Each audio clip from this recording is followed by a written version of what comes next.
You ask Tiger to solve. This deals with linear equations with one unknown. The final result is x equals 1. Let's solve it step by step. Group all x terms on the left side of the equation. Add 2x to both sides. Group like terms. Simplify the arithmetic. Group like terms.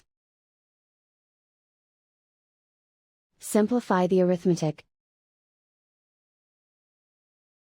Group all constants on the right side of the equation. Subtract 54 from both sides.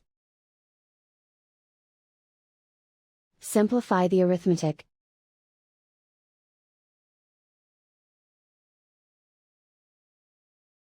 Isolate the x. Divide both sides by -6. Cancel out the negatives. Simplify the fraction. Cancel out the negatives. Simplify the fraction. And so the final result is x equals 1.